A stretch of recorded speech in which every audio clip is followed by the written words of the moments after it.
Hey everyone, thanks again for joining another Slim Sports interview. As always, I'm your host JD, and joining me today is a 6'3" point guard that is making his way to the Division I level. Just signed with the Southern University Jaguars, heading to the SWAC. My guy, my point guard, the assist machine, Jordan Mitchell. What's going on, Jay Mitch? Mitchell taking some clock down. Steps back for three, and he got it. What's good? How you doing, Jay? I'm doing great. I'm happy to have you on here again. Now you have officially signed to go play Division I basketball, a dream for every young athlete to be able to continue their career at a high level. And now you're going to be joining a Southern program that last season, their overall record may not show it, but their conference record does. They had a successful season.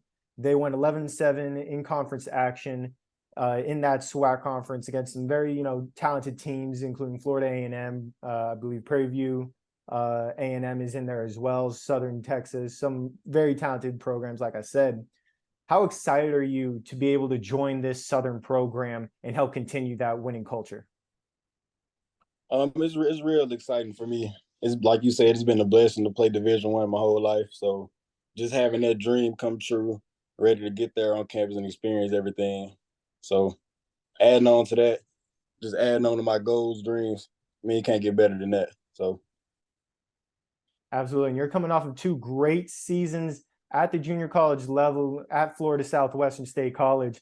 You guys ended up winning all throughout your 2 years. I mean, so many great games. You obviously still hold the single game assist record with 17 during your last game of your freshman season during regular conference play against Pasco Hernando College. 17 assists. That's just absolutely crazy. You kept finding your guys open. I don't know how you made those passes. But these 2 years at the JUCO level, obviously you had a lot of great wins, a lot of great games, but more importantly, a lot of great experiences, playing alongside some incredible talent. Brian Celebonge, who's now at Arizona State, Jadrian Tracy, who's heading off to Oregon, and then of course a really close friend of yours, Bradley Douglas. He's going to Little Rock. And then learning from some amazing coaches as well, including Coach Wallace, Coach Hart, who's now at Georgia Southern, and head coach Eric Murphy. Talk to me real quick about these past 2 years. What have those experiences been like for you, not just as a player, but as a person? And what do you take away most from your 2 years playing JUCO ball? just my freshman year coming in, that was a good year of learning for me because I took a lot of bumps, a lot of bruises coming in, learning from the guys that was ahead of me.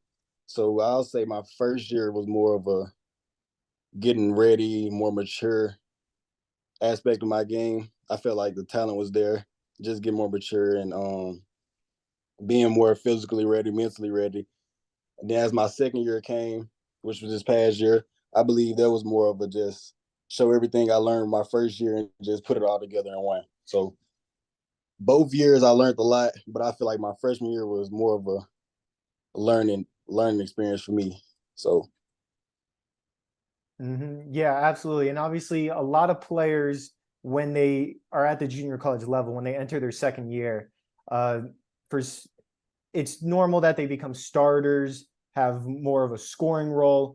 That actually wasn't the case for you, in particular because FSW added on Bradley Douglas, who also plays the point guard spot. He averaged about 15 points a game this past season. Some great transfers came in where you ended up taking that role off the bench, still ended up averaging, I believe it was 6 points a game, 3 rebounds, shot 43% from the field, 3 assists a game, still did your thing, but kind of at the same rate you did the previous season because you were coming off the bench as opposed to that starting role. How did you really embrace that role off the bench for the Buccaneers this past season? Just being an unselfish player, just doing whatever I have to do to help my team win. So that was really that's all it was for me. Whatever role I have to play, whatever I got to do to help my guys win on the court, now I'm willing to do that. So that's all it was to it. Absolutely. And you guys did have a buttload of wins this past season, another successful year for the FSW Buccaneers. However, it wasn't without its adversity. Obviously, you had to face that adversity coming off the bench. I know every player wants to be a starter, but you obviously, like you said, embraced that role and did whatever you could to help. Your team as a whole also had to fight through that adversity to start the season. You guys ended up losing 3 straight games up in Utah. came back home, finished non-conference play undefeated after those games in Utah, where you guys just kept going on that win streak. Then conference play came up, and I believe it was 3 or 4 losses there. And the team really had to come together in order to figure out, okay, right now we're in last place in conference. How do we get back on top to where we can make the state tournament? You guys did. You ended up coming back, winning a bunch of games, second overall spot in conference, made it to the postseason tournament. How did you guys fight through that adversity together and keep the winning tradition of FSW alive? Just buying in with the program, buying into what the coaches was preaching every day, day in and day out. Just coming together as one. Like I felt at the beginning of the season, we were, I'll say, we were playing some good basketball, but we weren't playing as one. So once we figured out we was at the bottom of the barrel, we had to lock in and do what we knew to do the whole time. We just wasn't doing it. So just locking in at the right time, buying in, and listening to what the coaches had to tell us, and just going out doing it on the floor.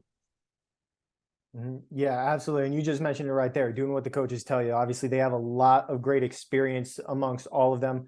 I mentioned Coach Wallace and Coach Murph earlier. Coach Paez, he has experience playing pro ball overseas. Coach Lack has some great experience at the Division I level as well.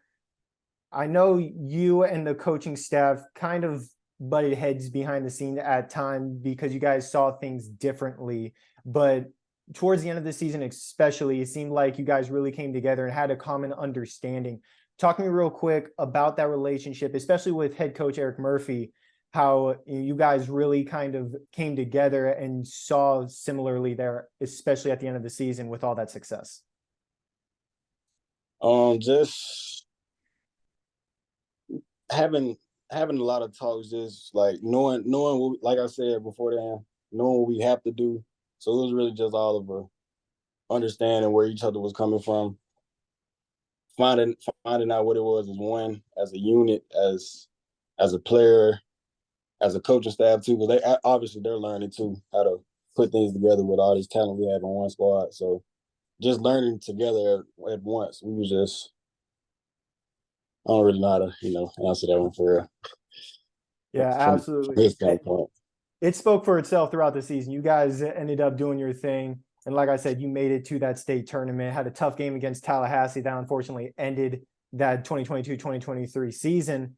However, for the players individually, the job wasn't done. As a JUCO athlete, as you well know, you got to move on to a 4-year school after your 2 years of eligibility at the junior college level. That's what all of you guys were able to do. 7 sophomores signing to the Division I level. And obviously, when it comes to JUCO, especially with FSW, the main guys, the main scorers, they're going to get their high major looks. It's expected for those guys to go Division I. That's the normality of it within JUCO ball. Jadrian Tracy obviously going to Oregon, Tyson Brown to Rhode Island, Bradley Douglas, as I mentioned before, going to Arkansas Little Rock. However, what's most impressive for Florida Southwestern is players that were in a role like you were in, coming off the bench, averaging 6 points a game, sometimes less, going on to the Division I level as well, and contributing and helping their teams. A teammate of yours last season, Cameron Stitt, that's what he did for Delaware State. His sophomore year at FSW averaged about 4 or 5 points. This past season, he averaged about 6 or 7, but he was a starter for that Hornets squad. And now this past season also, Wesley Oba and Alanuda Madu, teammates of yours, they came off the bench as well. Very similar situations, 5 points a game. Alanuda Madu's heading off to Morgan State. Wesley Oba is going to be joining Cam over at Delaware State. What does that really say for this FSW program and for these players individually like yourself coming off the bench to where they're able to still go Division I and succeed? That just shows how much talent comes in and out of the program at FSW. So, like, mostly everyone they recruit is possibly a starter in their own way at another school or wherever. So bringing in a lot of guys with all that talent, just adding them on one team, it's hard to pick a certain 5 that you want to, So, like, this just shows you how good of a school the FSW is, honestly. Absolutely. And we've talked a lot about FSW. We could probably go on for years and years. I know that's my squad. I know that's your squad. But let's move on to your future now. The past is in the past. Now you're heading to the future. going to Southern University. Obviously, you had offers from Radford, Coastal Carolina, Sam Houston State, some very great programs.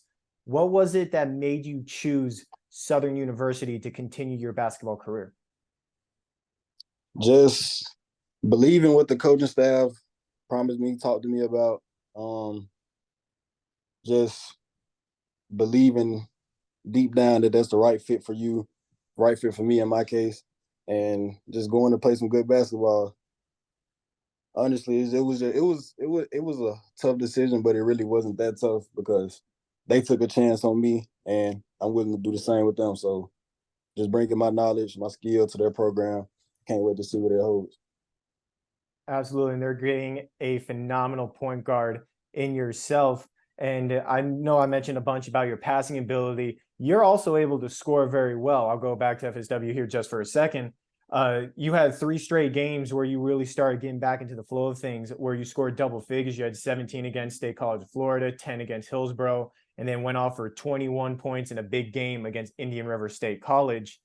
So you're really able to do multiple things on the floor. But I want to ask you personally, how do you view yourself as a point guard? Do you view yourself more as a score first point guard or as a pass first point guard? I'll say I'll say pass first, but like you said, scoring that will. I feel like I can put the ball in the hoop at any given time. But like you said, we had a lot of guys for that this year, so that just wasn't what was in my cards. So I just had to do what I had to do to stay on the floor.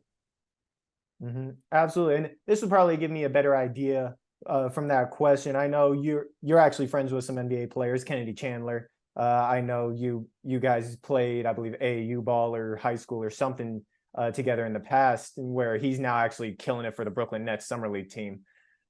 What NBA player would you say you kind of model your game after, or you look at some of their highlights and are like, okay, yeah, that's kind of what I want to try to be like? Um, earlier in his career, I'll say Rajon Rondo. I like the way obviously his passing ability. You can obviously see where some of that comes from. A little Ja Morant here and there, and a lot of De'Aaron Fox. He's left-handed, like I'm left-handed, so I feel like I can take a lot of stuff from his game to add to mine. And Jordan Poole, I just started watching him a lot. I like the way he plays, so you can add him on there too. Absolutely. A lot of successful players, a lot of all-stars. Jordan Poole, he's got a shot at being an all-star this year. That dude's a bucket getter. And all of those great point guards, like you mentioned, and just like yourself, you're going to be a great point guard for Southern this upcoming season. And I mentioned it when we started this interview.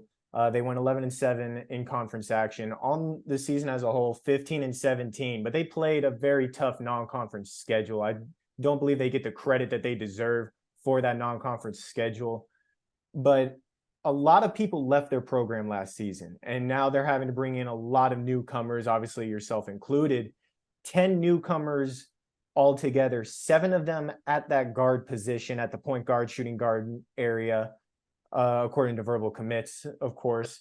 But with all of these newcomers, especially after a season that was successful for them, now you got to bring all of these new guys into your program and figure out, okay, how do we get these guys on board, figure out how we're going to use them right, and continue to success. How do you feel like that's going to impact Southern this upcoming season? It's gonna be a challenge because, like you said, bringing in a lot of new guys, adding on, we gotta figure out a way to gel early so we can win a lot of games. You know, like you said, it was a problem for us at FSW. We started off 0-3 in Utah. Finding a way to gel early, to get comfortable with new guys and just play winning basketball. Obviously, the game comes down to just playing good basketball at some point. So just figuring out others, letting them figure out you, figuring out the coaches figuring out the lineups, the who fits with who, and then everything will come together.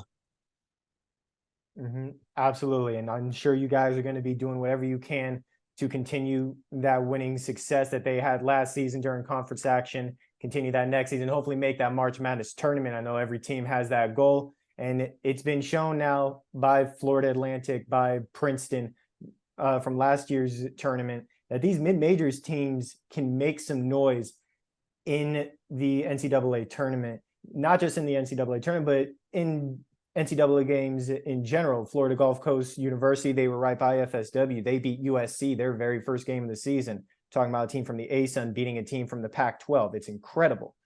Do you believe, or I'm sure you do believe this, but how would you say Southern can really make some noise right off the bat during that non-conference schedule to really have people recognize that Southern is a team that they need to be worried about? That just starts with us players getting in the gym and getting ready. Obviously, we know we're going to have a tough non-conference schedule playing against Power 5 schools, and obviously they're Power 5 for a reason. So we just got to come with it, knowing that we're on the same caliber as some of these guys, and just going out there playing the game of basketball. Mm-hmm.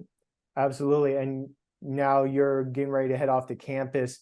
My last question here real quick. How are you looking to improve yourself this off season heading into next year most, whether it's skill-wise, mentality? What is it that you're looking to improve on most? Getting in the weight room for sure. Getting in the weight room, getting stronger, working on my jump shot, and just putting everything together. Being more all around player, just doing everything on the floor, whether it's rebounding, playing defense, getting teammates involved, scoring, locking up the other team best player, just doing everything out on the court. So Absolutely, man. I cannot wait to see what you do this upcoming season in that SWAC for Southern University. More than likely, probably going to lead the conference in assists. I'm already expecting that. You know that. I'm so happy for you, man. You know you're my brother for life. I'm going to be tuned into all of your games, keeping track of your stats. Congratulations and good luck this upcoming season. thank you. Appreciate it.